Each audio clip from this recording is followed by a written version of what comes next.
한 여자분이 있었는데요. 이분이 힘든 일을 경험할 때마다 항상 지갑을 꺼냈답니다. 근데 지갑에는 남편 사진이 있었대요. 그 남편 사진 보면서 항상 또 힘을 내고 그렇게 하는 모습을 주위에서 본 거예요. 어느 날 친구가 너무너무 궁금한 거예요.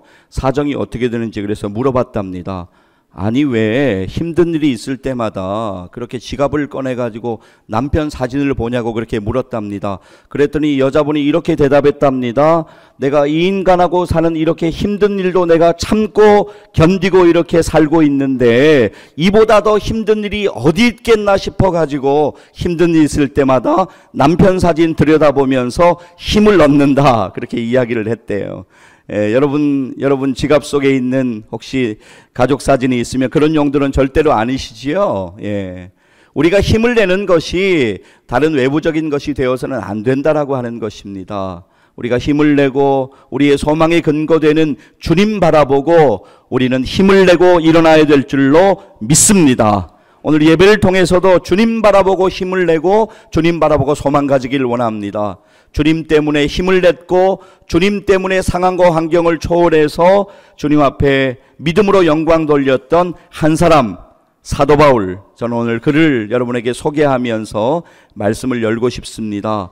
그는 어떤 의미에서는 세상적으로 소위 말하는 아주 잘 나가는 그런 사람이었습니다. 성경의 증언을 한번 보실까요? 빌립보서 3장 5절에서 6절까지의 말씀인데요. 제가 읽어드리겠습니다. 나는 8일 만에 할례를 받고 이스라엘 족속이요 베냐민 지파요 히브리인 중에 히브리인이요 율법으로는 바리새인이요 열심으로는 교회를 박해하고 율법의 의로는 흠이 없는 자라. 그런데 어느 날 그가 그렇게도 열심으로 핍박하던 예수 믿는 사람들, 그들이 믿는 예수님을 극적으로 만납니다. 예수님께서 그를 찾아오셔서 예수님의 특별한 방법으로 그를 만나주셨고 만져주셨습니다. 예수님을 만난 후에 그는 완전하게 회심하고 변화되었습니다. 예수 믿고 변화되기 전에 그동안 세상적 가치, 그에게 자랑할 거리가 참으로 많이 있었지만 그렇게 자랑거리로 여기던 것, 이제는 나에게 아무것도 아니다. 예수님을 아는 지식이 나에게 가장 고상한 것이고 다른 것 정말로 아무것도 아니다. 나는 예수 그리스도 외에는 다 모든 것이 배설물처럼 여긴다라고 그는 우리에게 이야기합니다. 빌립보서 3장 7절에서 8절 구원의 은혜를 경험하고 난 뒤에 그의 간증을 한번 들어보시기를 바랍니다. 그러나 무엇이든지 내게 유익하던 것을 내가 그리스도를 위하여 다 해로 여길 뿐더러 또한 모든 것을 해로 여김은 내 주 그리스도 예수를 아는 지식이 가장 고상하기 때문이라. 내가 그를 위하여 모든 것을 잃어버리고 배설물로 여김은 그리스도를 얻고. 아멘. 여러분, 제가 지금 읽어드렸던 빌립보서는 AD 60년에서 62년 사이에 쓰여진 사도 바울이 쓴 서신서입니다. 빌립보서, 이 서신은 로마에서 1차로 감옥 생활을 하다가 로마의 어떤 지역에 연금되어지는 어떤 장소로 옮겨져서 쓰여졌거나 혹은 여전히 로마의 감옥에 있는 상황 가운데에서 빌립보서가 쓰여졌다고 하는 것이 대부분 성경학자들의 일반적인 의견입니다. 저도 사실은 그 의견에 상당 부분을 동감합니다. 자, 그러한 가운데 아무튼 지금 그가 연금 상태이거나 감옥에 있거나 둘 중에 하나인데 그의 상황이 별로 좋지 않은 것은 우리가 느낄 수 있습니다. 고통스럽고 암담한 갇혀진 생활 가운데에서도 그는 슬퍼하고 억울해하고 낙심하는 대신에 오히려 기뻐하고 있습니다. 그리고는 그가 당시에 경험하고 있었던 환경과 상황을 초월해서 드리는, 하나님께 드리는 그 놀라운 기쁨, 예수 안에서의 기쁨을 이야기하며 여러분들도 그렇게 살아야 된다라고 그렇게 우리에게 권면하고 있는 것입니다. 빌립보서 4장 4절에서 사도 바울은 우리에게 이렇게 권면합니다. 주 안에서 항상 기뻐하라. 내가 다시 말하노니 기뻐하라 라고 그렇게 우리에게 권면합니다. 주 안에서 항상 기뻐하라. 그가 이렇게 갇혀진 상황 가운데에서도 우리에게 믿음의 고백 같은 권면을 할 수 있었던 이유가 무엇일까요? 그것은 그가 예수 그리스도를 믿었고 그분이 그의 소망되었고 그에게 궁극적인 천국의 소망이 있었기 때문에 그는 갇혀진 가운데에서도 기뻐할 수가 있었던 것입니다. 여러분들이 꼭 암송했으면 제가 참 여러분들에게 소원하는 한 가지, 이 구절만큼은 꼭 여러분들이 암송했으면 좋겠어요. 언젠가는 우리가 모두 화면도 성경책도 덮고 우리가 같이 한번 암송했으면 좋겠어요. 갈라디아서 2장 20절 말씀인데요, 제가 먼저 한번 읽기를 원합니다. 사도 바울 그는 이렇게 고백하고 있습니다. 내가 그리스도와 함께 십자가에 못 박혔나니 그런적 이제는 내가 사는 것이 아니요 오직 내 안에 그리스도께서 사시는 것이라. 이제 내가 육체 가운데 사는 것은 나를 사랑하사 나를 위하여 자기 자신을 버리신 하나님의 아들을 믿는 믿음 안에서 사는 것이라. 아멘. 자, 이제 여러분과 제가 같이 한번 다시 읽을 텐데요, 암송하시는 분들은 암송하시면서, 아직 암송하지 못하는 분들은 화면을 보면서 우리 믿음으로 우리의 고백되기를 원하여서, 이 고백이 사도 바울의 고백일 뿐만이 아니라 저와 여러분의 믿음의 고백되기를 소원하면서 우리 함께 암송하거나 읽도록 하겠습니다. 내가 그리스도와 함께 십자가에 못 박혔나니 그런즉 이제는 내가 사는 것이 아니요 오직 내 안에 그리스도께서 사시는 것이라. 이제 내가 육체 가운데 사는 것은 나를 사랑하사 나를 위하여 자기 자신을 버리신 하나님의 아들을 믿는 믿음 안에서 사는 것이라. 아멘. 할렐루야. 이 고백이 저와 여러분의 고백되었으면 좋겠습니다. 다시 오늘 우리의 본문으로 다시 돌아갈까요? 이제 우리가 우리의 본문 말씀 꽉 붙잡고 말씀처럼 그렇게 살기를 믿음으로 결단하는 그런 은혜가 우리 가운데 있기를 원합니다. 오늘 우리들이 말씀 붙잡고 그렇게 살기를 결단해야 되는 첫 번째는 이것입니다. 첫째, 항상 기뻐하십시오. 항상 기뻐하십시오. 오늘 우리의 본문 데살로니가 전서 5장 16절 말씀 우리 같이 한번 읽도록 하겠습니다. 함께 읽습니다. 항상 기뻐하라. 예, 아주 짧은 구절입니다. 헬라어로 보면 판토테 카이레테라고 하는 원문의, 판토테 카이레테라고 하는 이 원문의 의미는 원하는 일이 성취되었을 때 얻을 수 있는 기쁨만을 가리키는 것이 아니라 어렵거나 힘든 일 중에도 기뻐하는 것을 뜻하고 있습니다.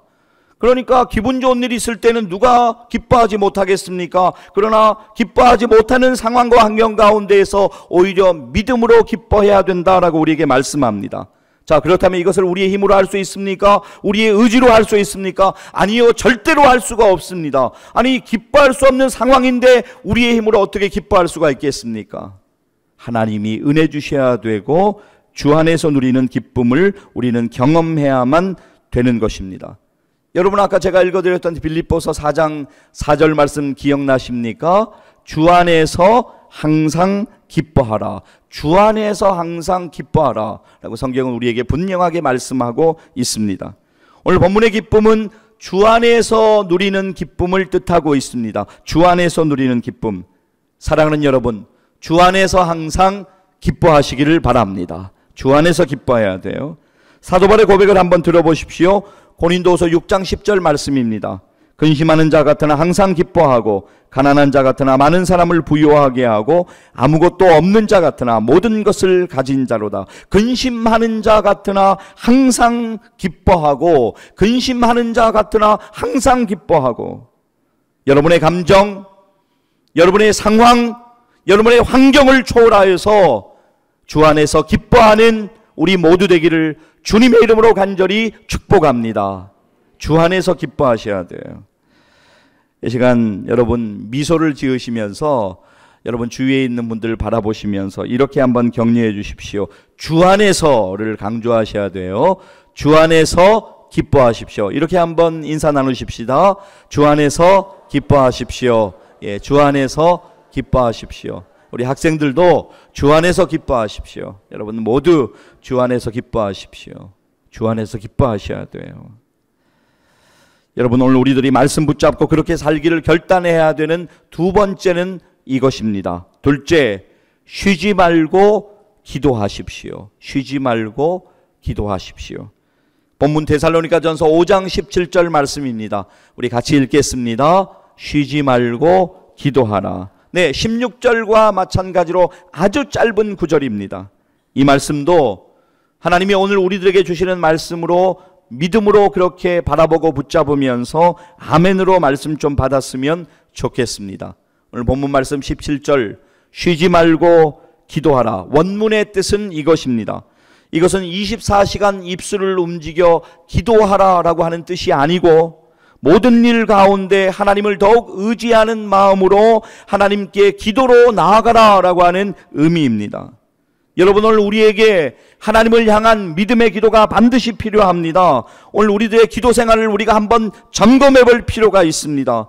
나는 과연 하나님께 오늘 기도하며 살아가고 있는가? 나의 기도 생활은 건강하게 유지가 되고 있는가?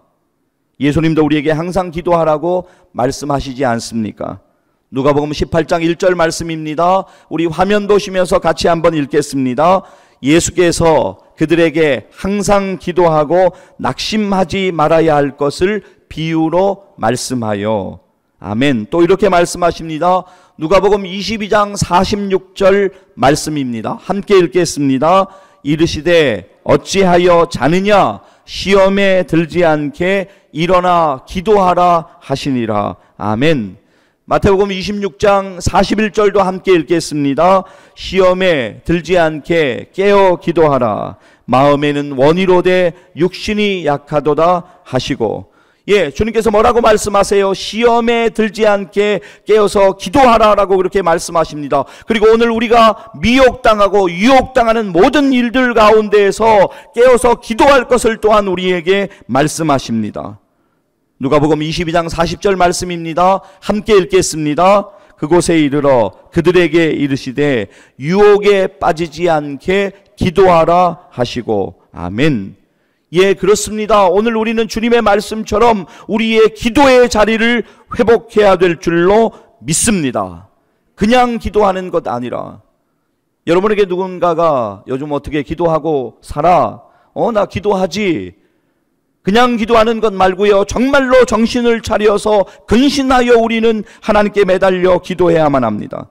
여러분, 베드로전서 4장 7절 말씀 기억나시나요? 화면 보면서 우리 같이 한번 읽겠습니다.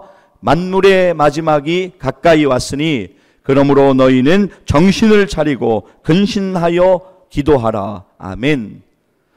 사랑하는 여러분, 오늘 저와 여러분이 기도의 이론에 관하여 모르는 바가 아닙니다. 이론을 아는 것에 머물러 있지 말고 우리는 실제로 하나님 앞에 간절하게 기도해야 합니다. 오늘 우리들이 힘겨워하는 인생의 문제들이 있지 않습니까? 그 문제들을 끄집어내어서 주님의 십자가 밑에 엎드려서 그 일들 가운데 하나님의 은혜를 구하며 하나님께 간절히 기도해야만 합니다. 왜냐하면 우리를 알고 계시고 우리를 보고 계시는 하나님이 우리와 함께 하심을 믿기 때문입니다. 여러분들, 얼마나 분주하시고 얼마나 피곤하십니까? 그러나 여러분의 분주함과 피곤함이 기도하지 못하는 이유가 되지 않기를 바랍니다. 여러분, 사실 오늘 여러분 한 분 한 분을 돌아보면 여기 있는 분들 거의 대부분 모두가 다 분주하고 피곤한 삶을 오늘 살아가고 있는 것 분명히 맞습니다. 그러하기에 우리에게는 더욱더 하나님의 은혜가 필요합니다. 그러하기에 우리는 더욱더 기도해야 합니다. 사랑하는 여러분, 이 가을에 여러분의 기도의 자리가 회복되는 은혜가 경험되어지기를 주님의 이름으로 간절히 축복합니다. 이 시간 우리 다시 미소 지으시면서 여러분 주위의 분들에게 이렇게 한번 인사 나누십시다. 간절히 기도하여 하나님의 은혜 경험하십시오. 그렇게 한번 인사 나누세요. 간절히 기도하여 하나님의 은혜 경험하십시오. 간절히 기도하여서 하나님의 은혜 경험하십시오. 우리에게 필요한 것은 하나님의 은혜예요. 기도하여 하나님의 은혜 경험했으면 좋겠습니다. 여러분, 오늘 우리들이 말씀 붙잡고 그렇게 살기를 결단해야 되는 세 번째는 이것입니다. 셋째, 범사에 감사하십시오. 이제 오늘 우리의 본문 데살로니가전서 5장 18절 말씀 우리 같이 한번 읽기를 원합니다. 함께 읽습니다. 범사에 감사하라. 이것이 그리스도 예수 안에서 너희를 향하신 하나님의 뜻이니라. 아멘. 자, 여러분 몇 번 말씀드렸기에 이거 내가 알고 있다라고 하시는 분들 분명히 있을 거예요. 범사라고 하는 헬라어 엔판티의 단어의 뜻 여러분에게 말씀드린 적이 있습니다. 이 뜻은 모든 상황과 환경에서라고 하는 의미입니다. 범사에 감사하라. 모든 상황과 모든 환경 가운데에서 감사하라라고 우리에게 말씀하십니다. 성도님이 영원한 천국을 소유하였기에 모든 상황에 있어서 합력하여 선을 이루어 가시는 하나님을 바라보고 감사해야만 하는 것입니다. 자, 그런데 여러분, 하나님을 향한 우리의 감사는 하나님을 향한 우리의 기도와 아주 밀접한 관계가 있는 것을 우리는 기억할 필요가 있습니다. 빌립보서 4장 6절 말씀을 기억하십니까? 아무것도 염려하지 말고 다만 모든 일에 기도와 간구로 너희 구할 것을 감사함으로 하나님께 아뢰라. 오늘 저와 여러분들 가운데, 오늘 우리들 가운데 염려되는 일들이 분명히 있지 않습니까? 그렇다면 염려하지 말고 다만 모든 일에 기도하며 너희 구할 것을 감사함으로 구하라고 하는 하나님의 음성에 아멘으로 순종하시기를 바랍니다. 오늘 우리들이 우리에게 일어난 일들을 다 이해할 수 없지만, 정말로 그렇지만 이해가 되지 않을 때가 참으로 많이 있어요. 우리의 인생 가운데 일어난 일들, 이것을 과연 어떻게 해석해야 될까? 그런 어려운 마음들도 있지만, 그럼에도 불구하고 그러나 우리가 분명히 믿는 바대로 합력하여 선을 이루어 나가시는 하나님, 그 하나님을 경험하기 위하여 하나님의 음성에 믿음으로 반응했으면 좋겠습니다. 이제 다시 우리의 본문 데살로니가전서 5장 18절 말씀 우리 다시 한번 읽기를 원합니다. 함께 읽겠습니다. 범사에 감사하라. 이것이 그리스도 예수 안에서 너희를 향하신 하나님의 뜻이니라. 아멘. 자, 범사에 감사하는 것, 이것이 우리를 향하신 하나님의 뜻인데, 이 모든 것이 그리스도 예수 안에서 하나님의 뜻을 발견하고 나아가야 된다라고 하는 것입니다. 성경 에베소서 5장 20절 말씀도 우리에게 이렇게 말씀합니다. 범사에 우리 주 예수 그리스도의 이름으로 항상 아버지 하나님께 감사하며, 예, 그렇습니다. 범사에 감사하는 것, 예수 그리스도 이름 붙잡고 범사에 하나님께 감사하는 것, 그리할 때 하나님이 우리 가운데 함께 하시고 역사하실 것을 믿으시기를 바랍니다. 이 시간 오늘 우리가 3번 인사하기를 원하는데 3번째 인사입니다. 다시 한번 미소 지으시면서 여러분 주위에 있는 분들에게 이렇게 한번 인사하십시다. 범사에 감사하십시오. 하나님이 함께 하십니다. 이렇게 인사하십시다. 범사에 감사하십시오. 하나님이 함께 하십니다. 네, 범사에 감사하십시오. 하나님이 함께 하십니다. 이것이 우리의 소망 되기를 원합니다. 범사에 감사하면 하나님이 함께 하십니다. 여러분, 그리스도 예수 안에서 하나님께 감사하며 살아야 합니다. 찬송가 301장 1절의 가사처럼 지금까지 지내온 것 주님의 은혜입니다. 여러분 믿으십니까? 예, 그렇습니다. 여러분이 한 것 아닙니다. 주님의 은혜로 오늘 이 시간까지 나왔습니다. 주님의 그 사랑을, 주님의 그 은혜를 믿음으로 붙잡고 감사하십시오. 은혜 아니라고 말하지 마십시오. 모든 것이 하나님의 은혜입니다. 범사에 감사하라. 그리스도 예수 안에서 하나님의 뜻을 따라 범사에 감사하라 라고 하는 이 말씀 믿음으로 붙잡고 정말 범사에 감사함으로 하나님께 영광 돌리시는 우리 모두 되기를 주님의 이름으로 간절히 축복합니다. 바이올레 왈덴 했던 이야기 가운데 저는 이 말을 참 좋아합니다. 들어보십시오. 만약 홍해가 당신 앞을 가로막고 있고 왼쪽에는 산, 오른쪽에는 광야가 있으며 뒤에서는 애굽 군인들이 말을 타고 쫓아온다면 하나님을 찬양하기 시작하라. 왜냐하면 그 상황은 하나님의 기적이 일어나기에 안성맞춤이기 때문이다. 예, 그렇습니다. 여러분, 우리의 인생은, 여러분의 인생은 여러분의 손에 달려있지 않습니다. 승패는 하나님의 손에 달려있고 하나님의 인도하심 가운데 달려있는 것을 우리 학생들도 우리 어른들도 오늘 자리에 있는 우리 모두가 붙잡고 기억해야만 하는 것입니다. 이 사실을 오늘 우리가 믿는다면 우리는 하나님의 은혜를 기다리며 잠잠하게 기도하며 하나님의 은혜를 바라봐야 될 줄로 믿습니다. 오늘 우리가 경험하고 있는 가파른 언덕도 차가운 바람도 휘몰아치는 폭풍우도 우리를 붙잡을 수 없습니다. 우리는 결국 예수 그리스도 의지하여 믿음으로 그 가파른 언덕을 오르게 될 것입니다. 그리고 그 언덕을 믿음으로 오르면서 기뻐하고 기도하고 감사하게 될 것입니다. 왜냐하면 주님이 우리와 함께 하심을 믿기 때문입니다. 여러분, 오늘 우리는 예수 그리스도 안에서 우리를 향하신 하나님의 뜻이 무엇인지 분명하게 붙잡았습니다. 첫째, 항상 기뻐하는 것입니다. 둘째, 쉬지 말고 기도하는 것입니다. 셋째, 범사에 감사하는 것입니다. 사랑하는 여러분, 오늘 우리에게 주신 말씀을 아멘으로 반응하고 아멘으로 순종하십시오. 그리고 그렇게 살기를 이 시간에 믿음으로 결단하십시오. 그리고 그 순종으로 인하여 놀라운 하나님의 역사를 경험하십시오. 여러분, 기뻐할 수 없는 그 순간에 믿음으로 기뻐하십시오. 기도할 수 없는 그 상황 가운데에서도 믿음으로 기도하십시오. 도저히 감사할 수 없는 그 일 가운데에서도 믿음으로 감사하십시오. 이러한 일들이 여러분의 생애 가운데 실제적으로 경험되어지는 은혜가 넘쳐나기를 주님의 이름으로 간절히 축원합니다. 기도하시겠습니다.